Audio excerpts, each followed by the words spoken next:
गुजरात के एक छोटे से गांव रानीपुर में लोग शांत और सादा जीवन जीते थे।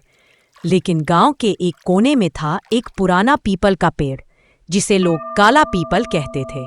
उस पेड़ के पास कोई नहीं जाता था, खासकर अमावस्या की रात। एक दिन शहर से आई एक लड़की मीना गांव के स्कूल में टीचर बनकर आई। वो पढ़ी लिखी थी, मॉडर्न थी और इन सब अंधविश्वासों में यकीन नहीं रखती थी। एक शाम गांव के बच्चे उसे चेतावनी देते हैं, आज अमावस्या है, काला पीपल के पास मत जाना। मीना मुस्कुराई, अरे बच्चों, ये सब तो कहानियां होती हैं, डरने की कोई बात नहीं। लेकिन उसी रात 9 बजे जिज्ञासा में टॉर्च लेकर काला पीपल के पास चली गई। पेड़ के नीचे उसे एक काली चूड़ियां मिली, सूखी और अजीब सी। जैसे ही उसने चूड़ी उठाई, हवा एकदम तेज हो गई।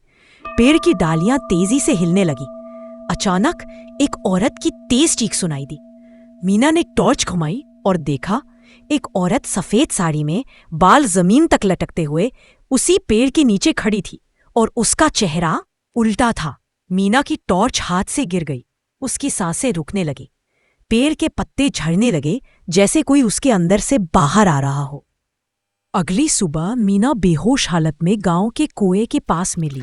उसके हाथ पर खून से लिखा था, फिर मत आना।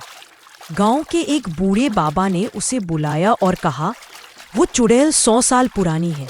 उसका नाम कांता था। लोग कहते हैं उसने अपने पति को मार दिया था।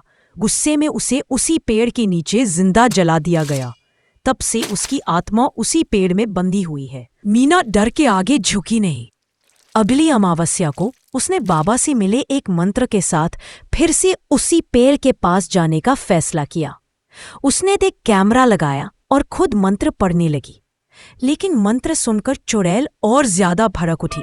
पेड़ के नीचे से आग निकलने लगी। मीना हवा में उठ गई।